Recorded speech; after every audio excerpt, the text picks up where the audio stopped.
तो नमस्कार बच्चों, स्वागत है एक बार फिर आपका मैथ वाले गुरुजी चैनल पर। आज के इस वीडियो में आप क्लास 9th के फर्स्ट चैप्टर के बहुविकल्पीय क्वेश्चन को देखेंगे। देखो, मेरा ऐसा मानना है कि अगर आप बहुविकल्पीय क्वेश्चन को सॉल्व कर ले जाते हो तो आपने चैप्टर को ढंग से पढ़ा है। अन्यथा अगर आपको बहुविकल्पीय क्वेश्चन को सॉल्व करने में प्रॉब्लम आ रही है तो आपने चैप्टर ढंग से नहीं पढ़ा है, अर्थात लापरवाही की है। तो देखो, मैंने अपने इस चैनल पे मैंने चैप्टर के हर एक प्रश्नावली को तो नहीं कराया है, लेकिन मैं यहाँ पर हर एक चैप्टर के बहुविकल्पीय क्वेश्चन और जो इम्पॉर्टेंट क्वेश्चन होंगे ऐसे क्वेश्चनों को मैं ज़रूर कवर करवाऊँगा। तो यहाँ पर फर्स्ट चैप्टर के बहुविकल्पीय क्वेश्चन को देखें। देखो, लिखा है निम्नलिखित में परिमेय संख्या है।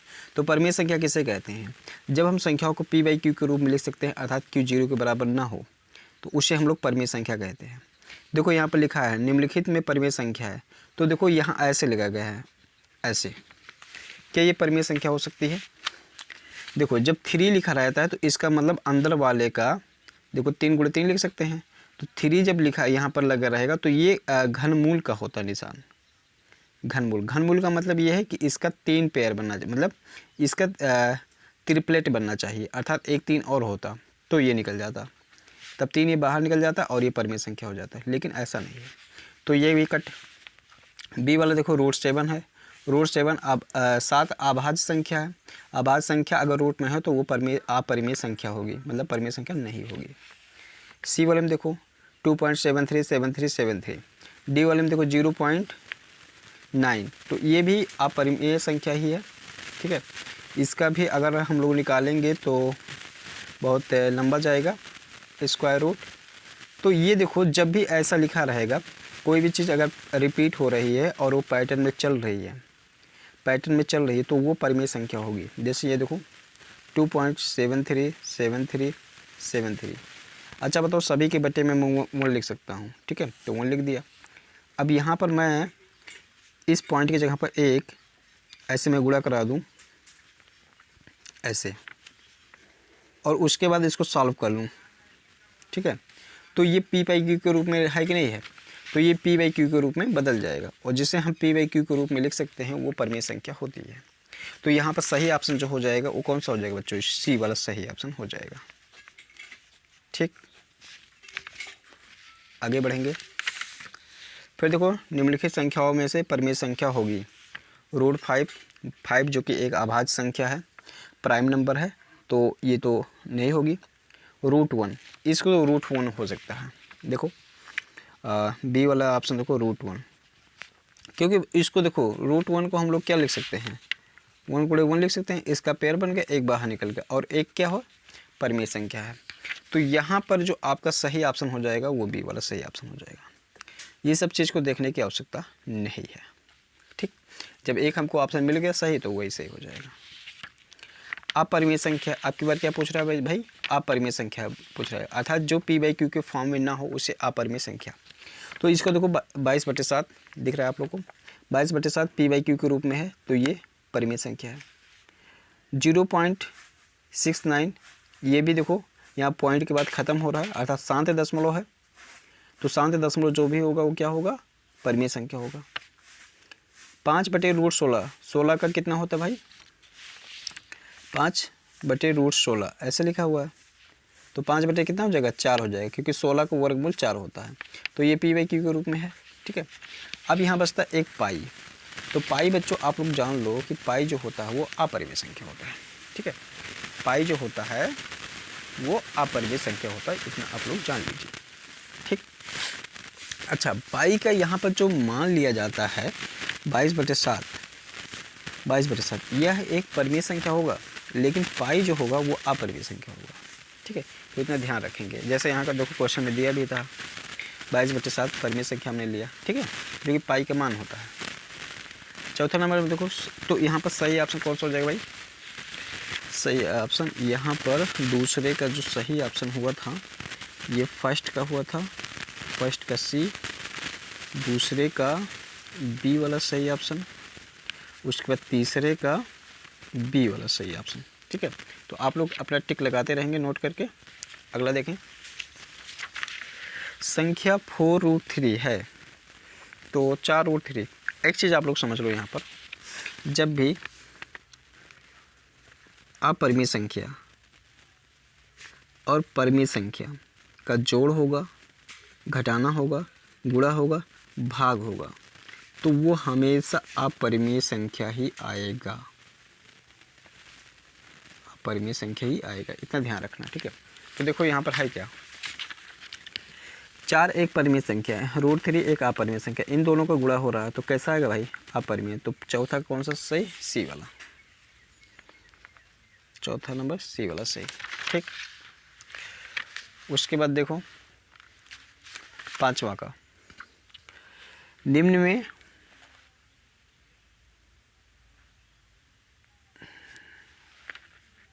पाँचवा, निम्न में कौन सी संख्या एक अपरिमेय संख्या है।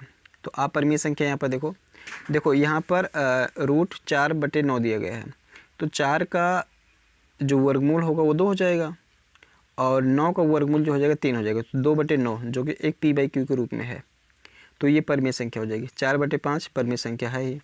81 का वर्गमूल 9 होता है और 9 को हम लोग क्या लिख सकते हैं, 9/1 लिख सकते हैं, ऐसे 9/1, तो ये क्या हो जाएगा, ये भी परिमेय संख्या, इस अर्थात अपरिमेय संख्या जो है ये सी वाला है। तो यहाँ पर 5वें का जो सही ऑप्शन हो जाएगा, 5वें का वो सी वाला सही हो जाएगा।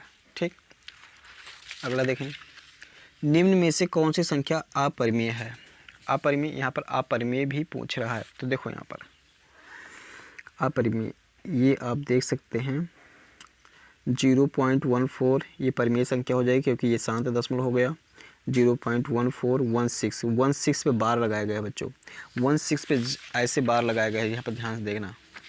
0.1416 पे बार लगाया गया, इसका मतलब ये होता है 0.1416161616 और ऐसे डॉट। ठीक है, तो यहाँ पर 1616 ऐसे आता रहेगा बच्चों।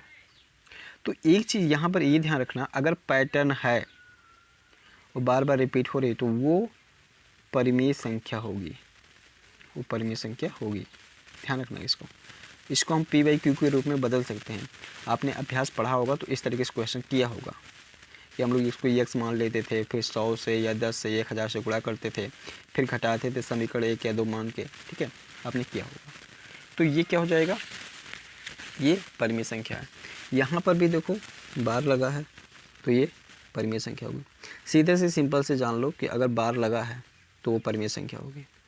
इसको देखो 0.10, फिर 14,001, 40001। अभी ये तो थोड़ा सा यहाँ पर गड़बड़ किया है, यहाँ डॉट लगाना चाहिए था इसको। ठीक है, तो यहाँ पर जो सही ऑप्शन हो जाएगा वो डी वाला हो जाएगा, क्योंकि यहाँ कोई देखो रिपीट नहीं हो रहा है और इसको डॉट लगाना चाहिए था क्योंकि ये और भी आ रहेगा आएगा, तो इसलिए अपरिमेय संख्या यही है। 7 नंबर में देखो, यदि t = 64, g = t power 2/3 plus 4t power -1/2 हो तो g का मान ज्ञात कीजिए। तो चलिए बच्चों इसको सॉल्व करते हैं हम लोग।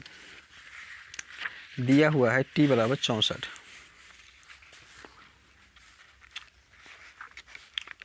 t = 64 दिया हुआ है। ठीक है, तो हमको निकालना है g बराबर दिया हुआ है, g = t पावर 2/3 दिया हुआ है, यहाँ पर आप लोग देख पा रहे होंगे, और प्लस 4t पावर -1/2 दिया गया है, ये चीज़ है। तो देखो इसको हम सॉल्व करते हैं, देखिए आप लोग। g बराबर t की जगह पे 64 रखते हैं और हम इसको 1/3 करते हैं, पावर जो हो 2 कर लेते हैं ऐसे, प्लस 4 इसको t पावर हम लोग कर लेते हैं 1/2। आप लोग एक्सपोनेंट के रूल में पढ़े होंगे कि कोई भी चीज़ अगर ऐसे लिखा हुआ a पावर -n तो उसको 1/a पावर n लिख सकते हैं। तो उसी के रूल से हमने क्या कर लिया, इसको चाहो तो 1/, करें चाहे तो 4 के नीचे ही आ जाएगा। ठीक है, ऐसे कर लिया। फिर देखो 1/3 का मतलब होता है बच्चों ये घनमूल। ठीक है, ऐसे, और ये पावर ऐसे लग गया प्लस 4, टी की जगह पे 64। 1/2 अगर घात पे है तो उसका मतलब होता है वर्गमूल, यहाँ 2 लगेगा, ठीक है। या कहीं अगर यहाँ पर नहीं भी लगा रहा है तो अगर यहाँ पर नहीं लगा रहता तो वर्गमूल समझा जाता है, घनमूल होगा तो यहाँ पर लगाया जाएगा, ठीक है, ध्यान से समझो। तो 64 क्या करो, 4 × 4 × 4, 4 16 16 का 64, ऐसे 3 हो गया। और ये पावर तो यहाँ पर लगा ही रहेगा प्लस 4, 64 है तो 8 हटाएँ 64, ऐसे हो जाएगा, ठीक। फिर समझो, देखो तो यहाँ पर त्रिपल बन जा रहा है क्योंकि यहाँ पर क्या था घनमूल, तो 3 का जोड़ा बनेगा, तो ये 4 निकल गया बाहर, इसका 64 का घनमूल 4 हो गया, और ये पावर 2 ऐसे लगा रहा, 4 बटे इसका वर्गमूल देखो 8 हो जाएगा, तो 8 बाहर निकल गया, ठीक है। इस तरीके से देखो यहाँ पर 4 1 4, 4 2 8 हो गया, और ये 4 चौक 16 और प्लस 1/2 हो गया। और यहाँ पर अगर हम लोग इसका एलसीएम ले लें तो 2 एलसीएम हो जाएगा, यहाँ पर 16 दूना 32 प्लस 1 अर्थात 33/2 हो जाएगा। तो 33/2 जो होगा वो ऑप्शन सही होगा, ये देखो बी वाला ऑप्शन सही है, ठीक। तो उम्मीद करता हूँ समझ में आया होगा। 8 नंबर में देखो, यदि x पावर -2 बराबर 64 तो x power 1/3 plus x power 0 का मान होगा। तो यहाँ पर भी कुछ ट्विस्ट है बच्चों, देखेंगे हम लोग। दिया हुआ है, ये कौन सा है, 8 नंबर है, 8 पावर -2 इक्वल टू दिया हुआ 64। तो हमको जो फाइंड करना है x power 1/3 plus x power 0 equal to question mark लगा देते हैं। तो अब इसको सॉल्व करते हैं। तो एक चीज़ देखें हम लोग, इसको हम लोग क्या लिख सकते हैं, 1/x² लिख सकते हैं, बिल्कुल लिखा जा सकता है। 64 ऐसे हो गया। अब देखो क्या हो जाएगा, इसको 64/1 लिख सकते हैं, तो 1 का मल्टीप्लाई इसके साथ हो जाएगा और यहाँ पर मल्टीप्लाई, तो क्रॉस मल्टीप्लाई अगर करेंगे तो 1 का इसके साथ गुणा होगा और 64 × x² हो जाएगा। अब 64 को इधर भेज देते हैं तो 1/, हो जाएगा 64 x²। तो x बराबर क्या हो जाएगा, अगर कोई भी चीज़ घात में इधर 2 है तो इधर आ जाएगी तो 1/2 हो जाएगी, तो 1/64 और 1/2 हो जाएगी। और 1/2 का मतलब ही आप लोग जानते होंगे कि रूट होता है, तो 1/64 ये रूट लग जाएगा। अब वर्गमूल निकाल लेते हैं, 1 का 1 ही हो जाएगा, 64 का अभी हमने निकाला तो 8 हो जाएगा। तो x बराबर कितना हो गया, 1/8। अब देखो हम लोगों को क्या करना है, यहीं पर ये चीज़ें निकालना था, तो इसी में रख के हम लोग निकालेंगे। तो x की जगह पे 1/8 रखेंगे, तो 1/8 यहाँ पर रखा और पावर 1/3 और प्लस 1/8 पावर 0, ठीक है। ये वैल्यू निकालनी है, तो देखो 1/3 का मतलब क्या है, क्यूब रूट है बच्चों, अर्थात घनमूल, और किसी भी नंबर के पावर में 0 इसकी वैल्यू 1 हो जाएगी। तो इसको देखो 1 कितना हो जाएगा, 1 का घनमूल 1 ही हो जाएगा और 8 का घनमूल 2 हो जाएगा, ऐसे, ठीक है। तो यहाँ पर देखो /1 लिख सकता हूँ, 2 और 1 के एलसीएम 2 हो जाएगा, 1 + 2 तो 3/2 हो जाएगा, ठीक है। तो सही उत्तर जो हो जाएगा ना 3/2 हो जाएगा। तो ये सी वाला सही ऑप्शन है, ठीक। तो 8वां का सी वाला सही। 9 नंबर में देखो, तो 9 नंबर में दिया हुआ 4 पावर x - 4 पावर x - 1 बराबर 24। तो 2x पावर x का मान होगा। तो देखो यहाँ पर मैं इसको सॉल्व भी करा देता हूँ, जो कि दिया हुआ है 4 पावर x - 4x - 1 बराबर 24। तो 2x पावर x का मान बताना होगा।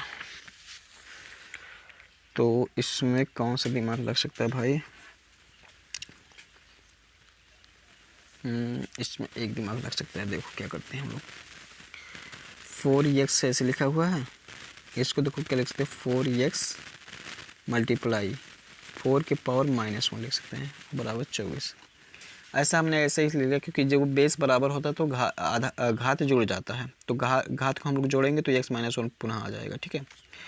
तो अब देखो हम लोग क्या कर सकते हैं, यहाँ पर 4 पावर एक्स कॉमन ले लेते हैं, ठीक है। तो इसमें बचेगा 1, इस वाले पद में 1 बचेगा, माइनस 4 के घात पे 1 बचेगा बराबर 24, ठीक। अगला देखो, 4 के पावर पे एक्स ऐसे रहने देते हैं, और यहाँ देखो 1 अपान, इसको हम लोग 1/4 लिख सकते हैं बराबर 24, ठीक। क्लियर हो रहा। अब देखो इसका हम लोग बटे में 1 लिख सकते हैं, 1 और 4 का एलसीएम लेंगे तो 4 ही हो जाएगा, और 4 यहाँ पर हो जाएगा और -1 हो जाएगा बराबर 24, ठीक। अब देखो 4 पावर एक्स को ऐसे ले देते हैं, यहाँ पर 3/4 बचेगा, और ये जो हो जाएगा ये 24 ऐसे ही रहेगा। फिर देखो सॉल्व करते हैं, तो देखो 4 अब इसके साथ किस में चला जाएगा, गुणा में, और 3 चला जाएगा भाग में, तो 4 पावर एक्स बराबर क्या हो जाएगा 24 गुणे 4, और ये बटे 3 में आ जाएगा, तो 3 8 24 हो जाएगा, और ये कितना हो जाएगा 8 चौक 32 हो जाएगा ऐसे, ठीक। अब देखो हम इसको क्या कर सकते हैं,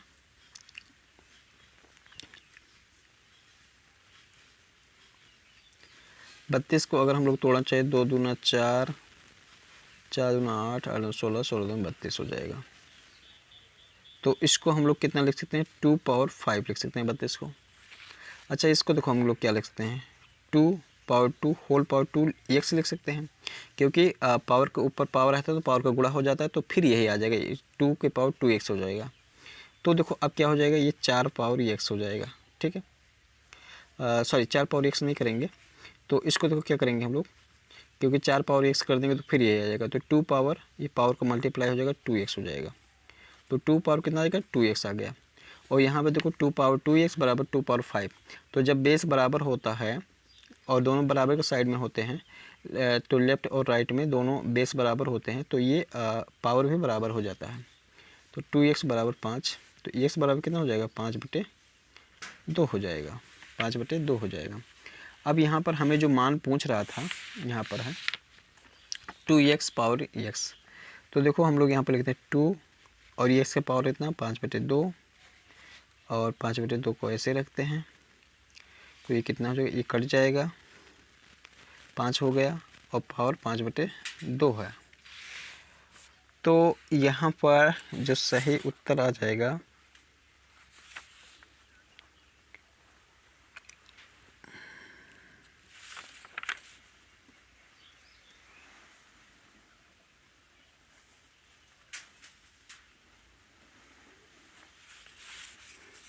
तो देखो सही उत्तर जो हो जाएगा यहाँ पर 5, इसको पावर में 1/2 लिख सकते हैं, और होल पावर 5 लिख सकते हैं, क्यों, क्योंकि पावर के ऊपर पावर है तो पावर का गुणा होता है, तो फिर यही हो जाएगा, ठीक है। तो अब देखो 1/2 है, इसको पावर में हम लोग ऐसे 5 लिख सकते हैं, होल पावर 5। अब इसका मतलब ये होता है किसी भी संख्या के अगर घात में जितना रहता है उसका उतनी बार गुणा होता है, तो √5 गुणे √5 गुणे √5 और गुणे √5, ठीक है। तो देखो जब दो रूट का गुणा होगा तो ये रूट हट जाएगा और खाली बचेगा 5, यहाँ पर भी तो खाली बचा 5, और यहाँ √5 ऐसे ही रहेगा, तो 5 × 5 = 25 √5, तो कितना हो गया यहाँ पर 25 √5, 25 √5 जो होगा वो आंसर सही होगा, तो 25 √5 ये सी वाला ऑप्शन, ठीक है। तो इस तरीके से आपने बहुविकल्पीय क्वेश्चन को देखा, ठीक है। इसके बाद देखो मैं अगली प्रश्नावली, ये विविध प्रश्नावली करवाऊँगा, और जिन बच्चों ने अगर ये विविध प्रश्नावली देख रखा और पूरा सॉल्व कर लिया मेरे साथ, उसको चैप्टर में कोई समस्या नहीं रह जाएगी, अर्थात वो चैप्टर के हर एक सवाल को सॉल्व कर लेगा। तो विविध प्रश्नावली वाले वीडियो को देखना ना भूलें, और समय समय पे वीडियो को देखने के लिए और अपनी पढ़ाई को इम्प्रूव करने के लिए चैनल को सब्सक्राइब करके रखें और वीडियो को लाइक भी कर दें। तो इसके बाद जब ये विविध प्रश्नावली हो जाएगा तो मैं सेकंड चैप्टर बहुपद का क्वेश्चन, बहुविकल्पीय क्वेश्चन कराऊंगा। तो आज के लिए इतना ही रखूँगा। उम्मीद करूँगा कि मेरे द्वारा बताए हुए सवाल आपको समझ में आए हैं। अगर नहीं समझ में आए, जो भी कमी है, तो आप कमेंट बॉक्स में बताएं कि सर ये कमी आ रही है, हमको ये चीज़ समझ में नहीं आ रहा है। किसी भी क्वालिटी में अगर कमी है तो बताइए, ताकि मैं अपने आप में सुधार कर सकूँ और लोगों को शिक्षा के प्रति जागरूक कर सकूं, अर्थात पढ़ाई फ्री में उनको मिल पाए। धन्यवाद।